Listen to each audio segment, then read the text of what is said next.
दूसरे क्वेश्चन में हम बता रहे हैं कि इसको हम कैसे सॉल्व करेंगे। ये क्वेश्चन सीबीएसई बोर्ड्स और बिहार बोर्ड दोनों के लिए बहुत इंपॉर्टेंट क्वेश्चन है।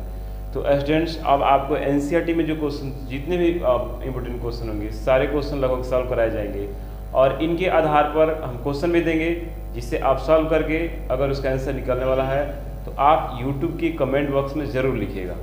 चलिए हम देखते हैं ये वाला क्वेश्चन, जहाँ पे बोला कि कोई धनात्मक विषम पूर्णांक जो है 6q + 1, 6q + 3 और 6q + 5 के रूप में होता है। तो सबसे पहले हमें सम और विषम समझना होगा कि आप सम और विषम पूर्णांक किसे कहेंगे। पूर्णांक तो पता ही है, कोई भी नंबर निगेटिव हो गया, पॉजिटिव हो गया, जीरो भी उसमें इंक्लूड हो गया, वो सब इंटीजर कहलाते हैं। लेकिन यहाँ पे सिर्फ धनात्मक पूर्णांक के लिए जिक्र हो रहा है, यानी कि हम यहाँ पे धनात्मक पूर्णांक जो है आप लेंगे। तो अब आप बताइए कि सबसे पहले सम या विषम पूर्णांक किसे कहेंगे।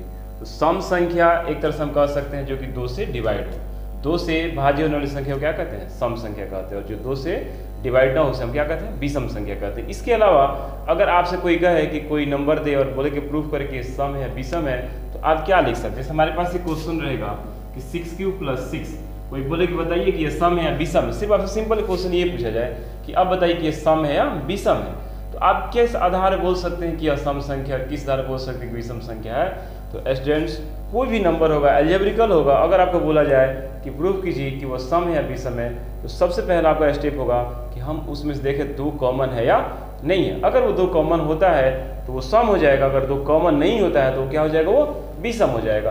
तो इसमें आप अगर चाहें तो 2 कॉमन ले सकते हैं। जैसे ही 2 कॉमन लेंगे, यहाँ बचेगा 3q + 3। ये तो एक इंटीजर, एक नंबर है, और जब किसी नंबर का मल्टीप्लिकेशन 2 से कर दिया जाएगा, जो रिजल्ट आएगा वही आपका क्या हो जाएगा, सम संख्या होगी। ये तो 2 से डिवाइड है, ऐसा नहीं पता चल रहा है, लेकिन ऐसे पता चल रहा है। अब आपके पास एक और नंबर हो और कोई कहे कि बताइए कि ये सम है या विषम है, इसको कोई कहे कि बताइए सम है या विषम है, तो आप कैसे प्रूफ कीजिएगा सम है या विषम है। तो आप क्या कीजिएगा कि यहाँ पे जो 5 है इसको 2 के रूप में आप कन्वर्ट कीजिए। ठीक है, आप ऐसे लिख सकते हैं 6q + 4 + 1, यानी कि अगर आपका यहाँ विषम संख्या है तो उसको प्लस के रूप में लिख सकते हैं। अब इन दोनों में देखिए क्या कॉमन है, इन दोनों में 2 कॉमन, जैसे ही आप 2 कॉमन लेंगे तो 3q + 2 और +1। अब बताइए ये वाला जो टर्म है एक सम संख्या हो गया। स्टूडेंट, सम में 1 जोड़ा जाएगा तो विषम मिलता है हमें। कोई भी सम संख्या आपको दिया गया हो, अगर आप उसमें 1 ऐड करेंगे आपको क्या मिलेगा, विषम संख्या मिलेगा। तो ये सम संख्या हो गया, और सम संख्या में क्यों सम संख्या हो, क्योंकि इसमें 2 फैक्टर हो गया, 2 फैक्टर हो गया, सम संख्या हो गया, तो सम में जब 1 जोड़ेंगे तो क्या हो जाएगा, विषम संख्या हो जाएगी, जिसे हम कह सकते हैं विषम संख्या हो जाएगा। इसी कंसेप्ट पे ये क्वेश्चन है। स्टूडेंट, क्वेश्चन बहुत सारे स्टूडेंट देख करके ये बोलते हैं बहुत लैंग्वेज बेस्ड क्वेश्चन है, दिक्कत होता है, लेकिन आपको हम बहुत आसान तरीके से बताएंगे और उसके आधार पर क्वेश्चन भी देंगे और उस क्वेश्चन को ध्यान से सबको सॉल्व करना है। ठीक है, चलिए देखते हैं इस क्वेश्चन को। सबसे पहले इसमें आपको सिद्ध करना है यूक्लिड विभाजन एल्गोरिथम से। तो यूक्लिड विभाजन जो प्रमेयिका है, एल्गोरिथम यानी कि सीरीज जो है, तो उसके आधार पे आपको सिद्ध करना है। तो सबसे पहले हम क्या मानेंगे, एक ए नंबर मानेंगे जो कि धनात्मक विषम पूर्णांक हम लिखेंगे। सबसे पहले स्टेप में लिखेंगे, माना कि ए एक धनात्मक विषम पूर्णांक है, धनात्मक विषम पूर्णांक है। अब बताइए कोई भी धनात्मक विषम पूर्णांक हो, कोई भी नंबर हो, तो उसे यूक्लिड विभाजन प्रमेयिका से हम कैसे लिख सकते हैं। यूक्लिड विभाजन पर जैसे 5 है, अगर इस 5 में 5 के बराबर या उससे छोटे नंबर से हम डिवाइड करें तो इसको हम लिख सकते हैं। जैसे 5 को अगर हम 3 से डिवाइड करें तो कितने बार में कटेगा, एक बार में 3 आएगा, यहाँ पर 2 आएगा, यानी कि 5 = हम लिख सकते हैं 3 × 1 + 2। ये जो प्रक्रिया है यही यूक्लिड ने दिया था कि कोई भी इंटीजर आप इस रूप में लिख सकते हैं। आप यहाँ पे 4 से भाग लगाएंगे तो यहाँ पे 4 आएगा, यहाँ से 5 से भाग लगाते हैं यहाँ पे 5 आएगा, यहाँ पे 2 से भाग लगाते हैं यहाँ पे 2 आएगा। कोई भी नंबर है अगर उसे किसी एक, कोई भी एक इंटीजर है उसे किसी एक इंटीजर से डिवाइड किया जाए तो इस रूप में हम उसे लिख सकते हैं। बस यही यूक्लिड ने दिया था, उसी के आधार पर आपको ये सिद्ध करना है, ये दिखाना है कि यह एक विषम पूर्णांक है। तो क्या हो जाएगा, हम इस यहाँ से एक विषम पूर्णांक है। तो यूक्लिड विभाजन प्रमेयिका से हम क्या लिख सकते हैं, यूक्लिड विभाजन प्रमेयिका से क्या लिखेंगे, a = लिखेंगे BQ + R। ठीक है, अब बताइए इस R का रेंज कहां से कहां के बीच होता है, ये भी समझना बहुत जरूरी है। जब आप किसी नंबर से डिवाइड करते हैं तो r के बारे में पता होना चाहिए। जैसे 3 से हम 5 में डिवाइड किए थे, 3 से हम 5 में डिवाइड किए थे, यहाँ पे 2 आया था, ये जो 2 है हमेशा इससे छोटा होगा। सबसे पहला बात कि ये जो रिमाइंडर है, जो शेषफल है, वो कभी भी भाजक के बराबर नहीं हो सकता, इस बात का आपको ध्यान रखना है, क्योंकि बराबर होगा ही नहीं। जब वो आएगा 3 आएगा तो हम 3 फिर एक 1 बार में घटा सकते हैं, वो उससे छोटा होगा। कहाँ तक होगा? 0 तक होगा।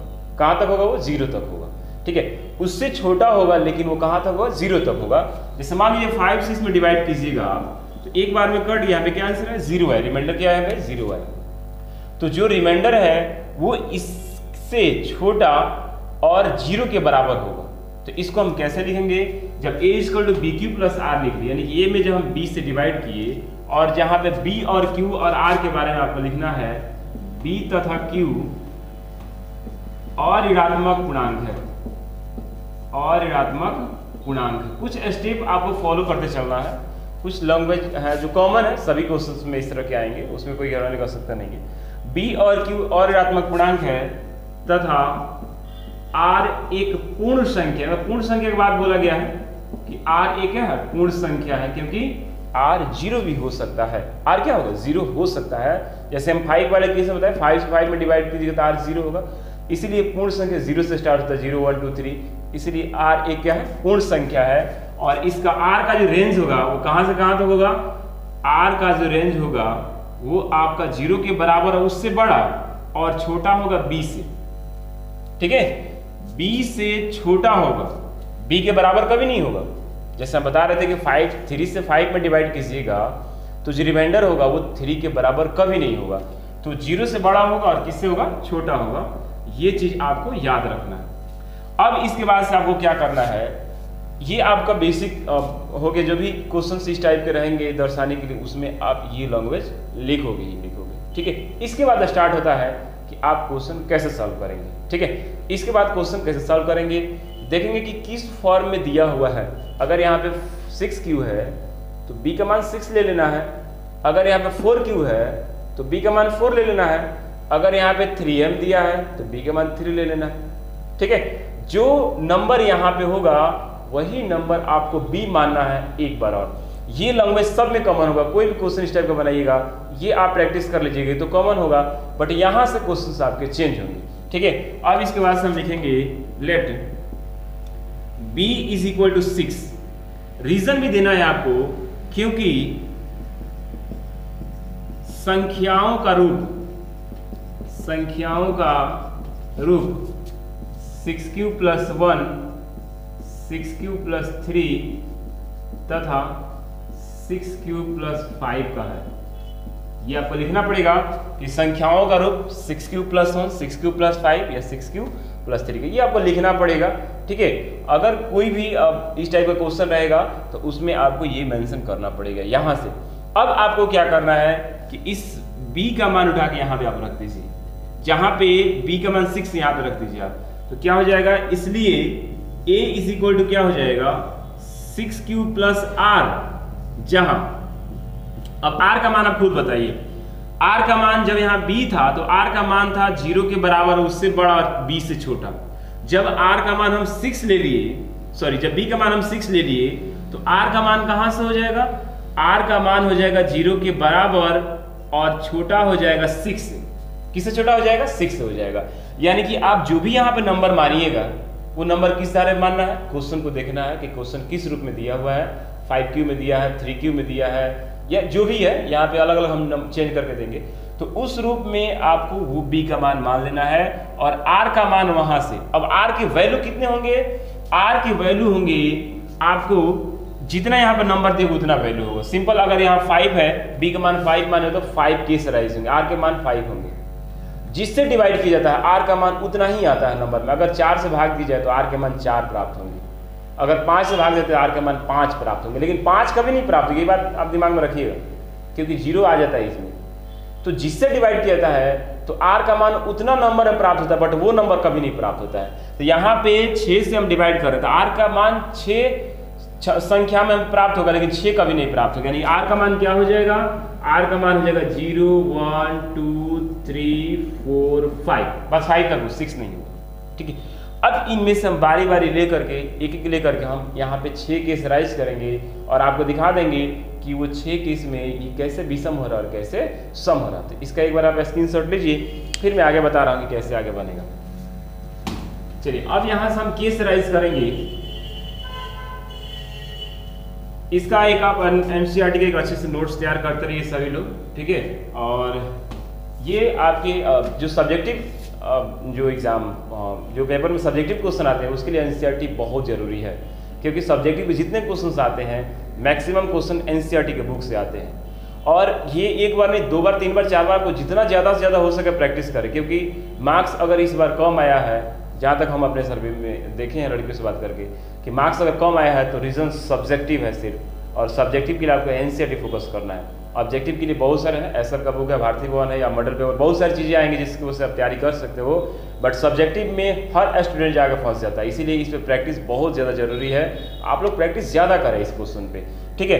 ये क्वेश्चन आसान है, बहुत सारे स्टूडेंट देख के घबरा जाते हैं कि ये लैंग्वेज क्वेश्चन बहुत सारे स्टूडेंट घबरा जाते हैं और वे प्रॉपर ढंग से तैयारी नहीं कर पाते हैं और वहीं मार्क्स उनका कट जाता है, ठीक है। चलिए अब यहाँ से हम केस लेंगे। फर्स्ट केस लेते हैं। केस फर्स्ट, जब r का मान आप 0 लीजिएगा, जब r का मान क्या लीजिएगा 0, तो क्या था आपका a = 6q + r था, तो r का मान 0 रख दीजिए, तो क्या हो जाएगा, इसलिए a = हो जाएगा 6q + 0। a = क्या हो गया 6q + 0, या इसको हम ऐसे लिख सकते हैं a = 6q, लिख सकते हैं नहीं लिख सकते हैं, या a = 2 × 3q भी तो लिख सकते हैं, इसको 6q को लिख सकते हैं 2 × 3q। अब देखिए a का फैक्टर 2 आ गया।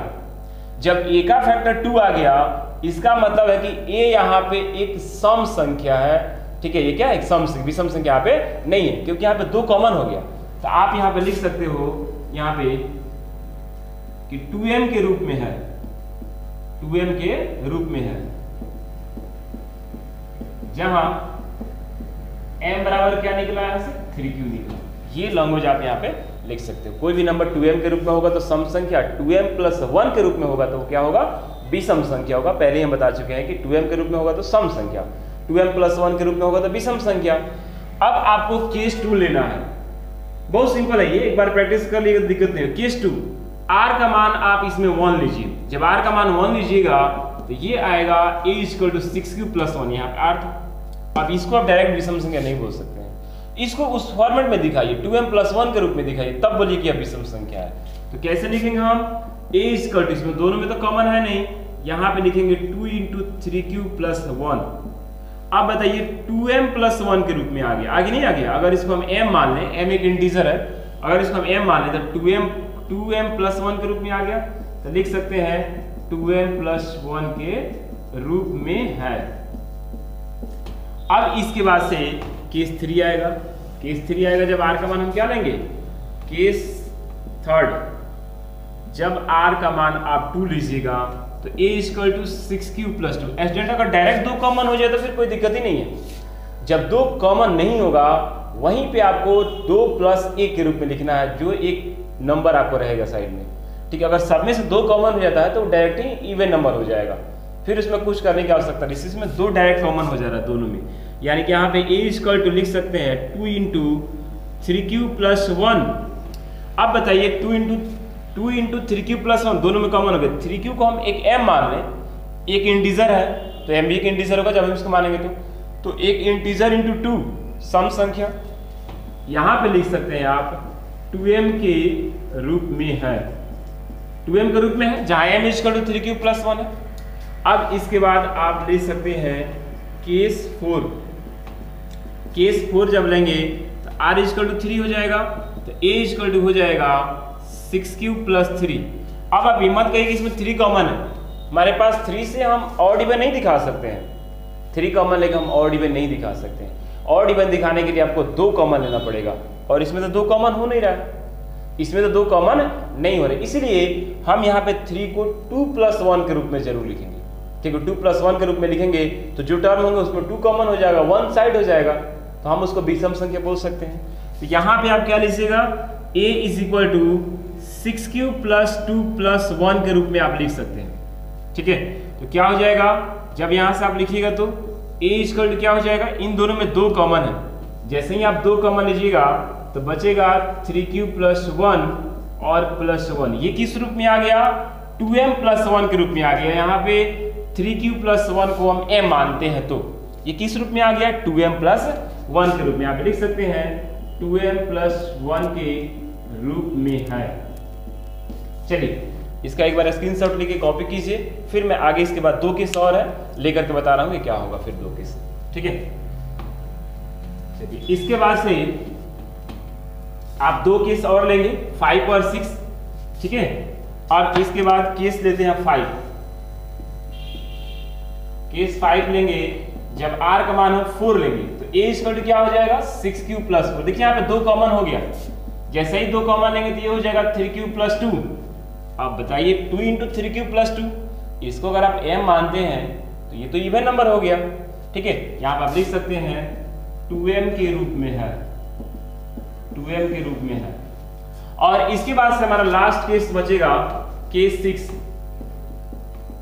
केस 6 में जब r = 5 होगा तो a हो जाएगा 6q + 5, 6q + 5। अब यहाँ पे भी 2 कॉमन नहीं है तो हम 5 को 4 + 1 के रूप में लिखेंगे। क्या लिखेंगे? 6q + 4 + 1। इन दोनों में 2 कॉमन हो जाएगा। जब इन दोनों में 2 कॉमन हो जाएगा तो ये हो जाएगा 3q + 2 और +1। इसको अगर आप m मानते हैं तो 2m + 1 के रूप में है। किस रूप में है ये? 2m + 1 के रूप में है। और स्टूडेंट आपको धनात्मक विषम पूर्णांक के बारे में बताया गया है। 2m + 1 के रूप में होगा वो विषम होगा, जो 2m के रूप में होगा वो सम होगा।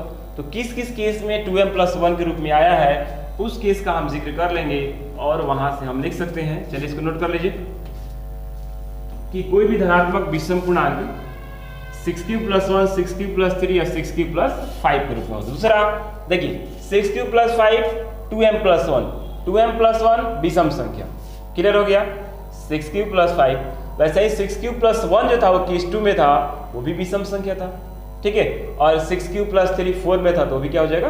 विषम संख्या। तो यहां से हम लिख सकते हैं केस 2, 4 तथा 6 से यह सिद्ध होता है कोई भी धनात्मक विषम पूर्णांक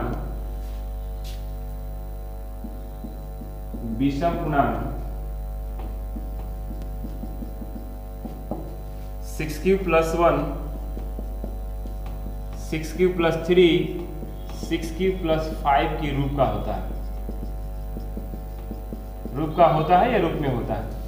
तो ये हो गया आपका क्वेश्चन लंबा है लेकिन आपको प्रैक्टिस करना है इस पे। आप इस क्वेश्चन को अच्छे से इस वीडियो को देखिए, एक बार 2 बार अपने मन से बनाइए और उसके बाद से आप कभी भूलेगा नहीं। बहुत इजी, इसमें कुछ है ही नहीं, बस थोड़ा बहुत लैंग्वेज लिखने जो कि कॉमन है। स्टूडेंट्स अक्सर इस क्वेश्चन को लैंग्वेज बेस्ड क्वेश्चन देखकर स्टूडेंट घबराते हैं और बाद में चल के भूलने वाला प्रक्रिया है। अभी बना लीजिएगा आप, जैसे या कुछ स्टूडेंट पढ़ लिए हैं लेकिन फिर भी उन्हें अगर दोबारा दिए जाए अचानक बनाने के लिए तो उन्हें प्रॉब्लम होगा। आपको इस पर प्रैक्टिस करने की बहुत ज़्यादा ज़रूरत है।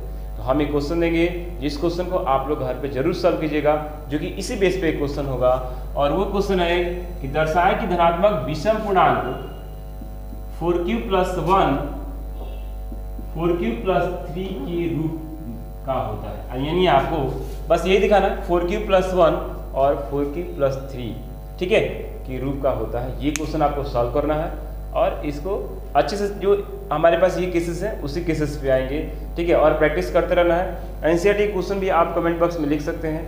एक बार में एक एक्सरसाइज क्वेश्चन को सॉल्व करा, जैसे 1.1 के एक बार में टोटल क्वेश्चन जो भी इंपोर्टेंट क्वेश्चन होंगे, चाहे 1 होंगे, 2 होंगे, 3 होंगे, उसको सॉल्व करा दिया जाएगा।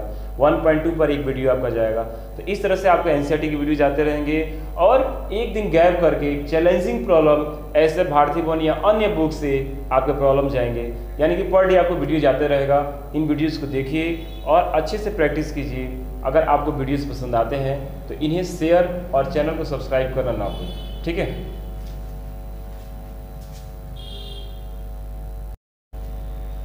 चलिए एक क्वेश्चन और हम देख लेते हैं, इसी एक्सरसाइज का है, 1.1 का है और यहाँ पे दर्शाना कि धनात्मक विषम पूर्णांक का वर्ग जो है वो 3m या 3m + 1 के रूप में होता है। यानी कि आपको एक धनात्मक विषम पूर्णांक मानना है और उसका स्क्वायर करना है, जो कि इसी दोनों फॉर्मेट में आना चाहिए। यानी कि पिछला क्वेश्चन आप अच्छा से देख ले तो ये भी क्वेश्चन आपका समझ में आ जाएगा। कुछ लैंग्वेज इसमें सेम वही है जो पिछले क्वेश्चन में है। हम क्या लिखेंगे, माना कि ए एक धनात्मक पूर्णांक है, माना कि ए एक धनात्मक विषम पूर्णांक है, ठीक है, एक धनात्मक विषम पूर्णांक है, इसलिए यूक्लिड विभाजन प्रमेयिका से क्या लिख सकते हैं हम, a is equal to b q plus r लिख सकते हैं, जहां b और q और ऋणात्मक पूर्णांक है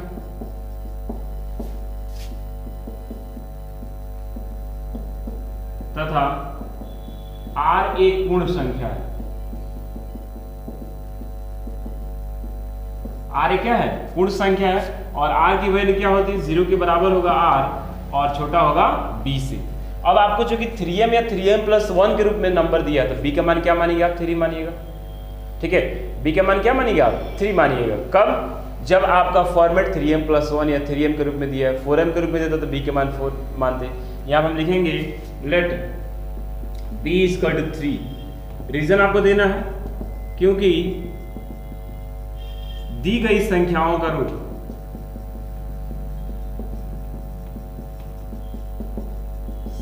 रूप 3m या 3m+1 का है, ठीक है। अगर यहाँ 4m रहता तो b का मान 4 मान, बस सिंपल यही कर लेना आपको।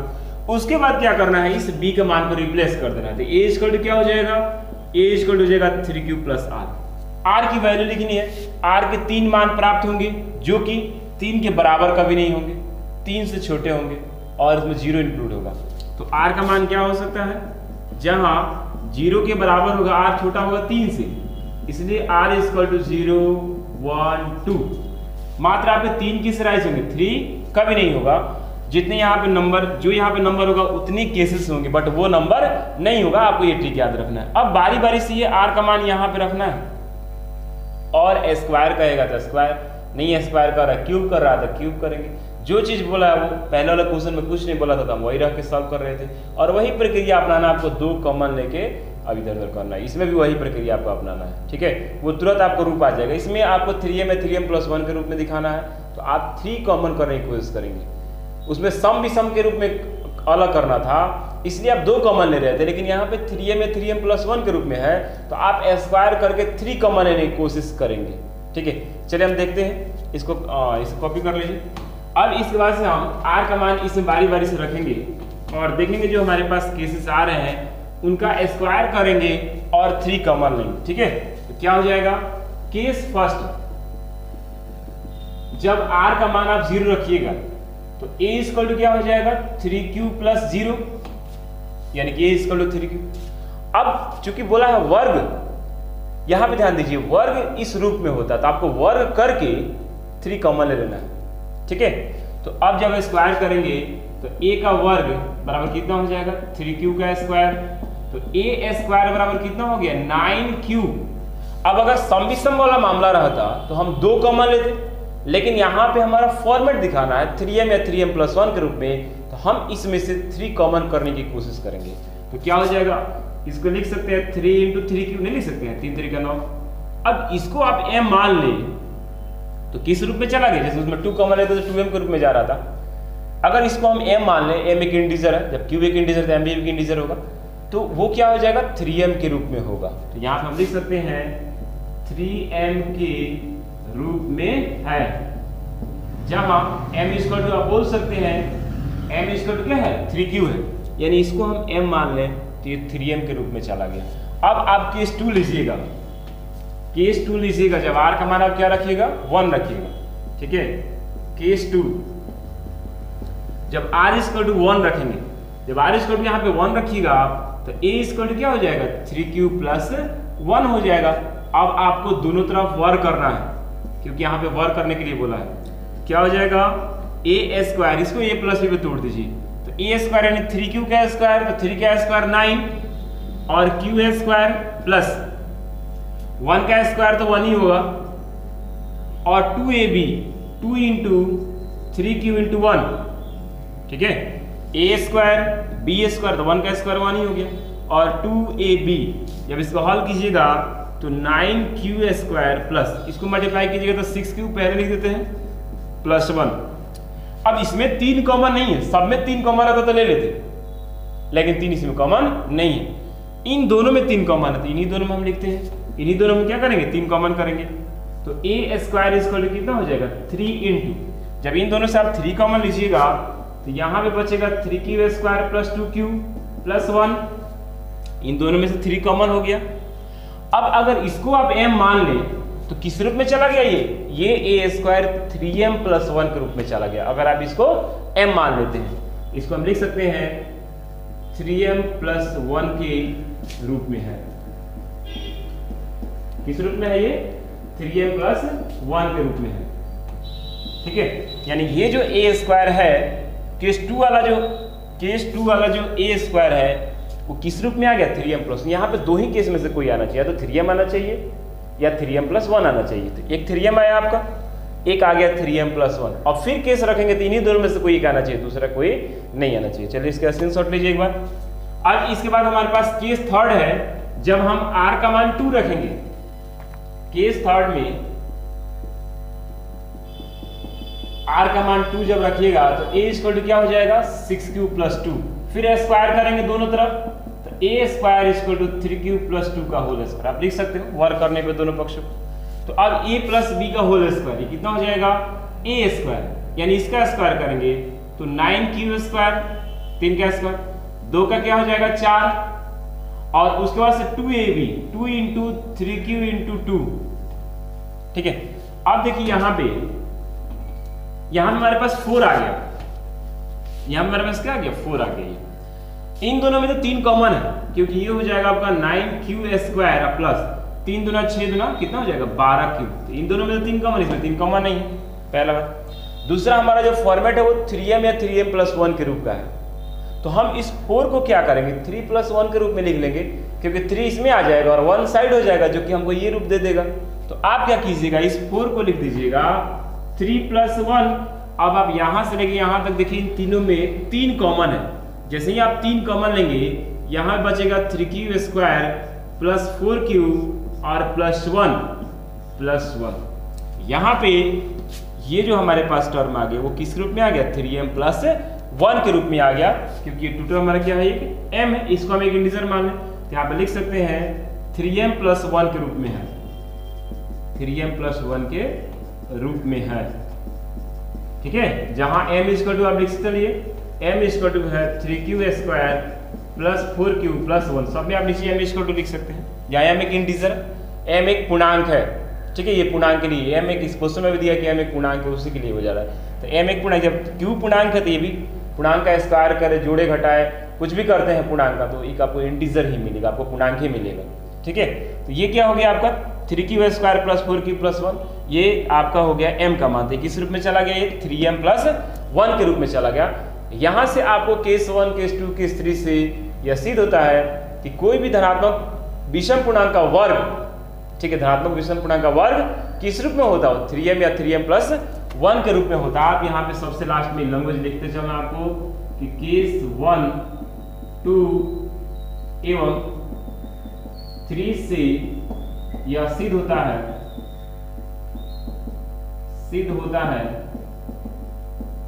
कि कोई भी धनात्मक विषम पूर्णांक का वर्ग 3m या 3m प्लस 1 के रूप का होता है, ये रूप का होता है। तो आपको अच्छे से एनसीईआरटी का एक नोट्स जरूर सबको तैयार करना है, क्योंकि बाद में चल के आपको रिवीजन कीजिएगा जब समय कम रहेगा तो उसमें क्वेश्चन प्रॉब्लम होंगे। एनसीईआरटी के जो भी क्वेश्चंस है वो नहीं कि एक बार आप बना लिए तो आपको याद हो जाएगा, और ये चीज़ आपको प्रैक्टिस बहुत ज़्यादा जरूरी है। आप लोग जो पढ़ाई कर रहे हैं उसमें ये हो रहा है कि एक बार पढ़ लिए आ गया, बाद में वही क्वेश्चन आपको टेस्ट में जब दिया जाता है तो नहीं बनता, टेस्ट में परफॉर्मेंस नीचे गिर जाता है। रीज़न यही है कि आप लोग प्रैक्टिस नहीं करते हैं। इसीलिए आप इसका अच्छे से एक नोट्स बनाते चले शुरू से, और इन क्वेश्चन को बार बार बीच बीच में वीडियो देख देख के आप अच्छे से प्रैक्टिस करते रहें। इसके बाद अगर इससे रिलेटेड चैप्टर से रिलेटेड कोई क्वेश्चन आपको दिक्कत होता है, उस क्वेश्चन को कमेंट बॉक्स में लिखिएगा, तो अगले जो वीडियो क्लास जो क्लास होगा उसमें हम जरूर बताएंगे। ठीक है, चलिए।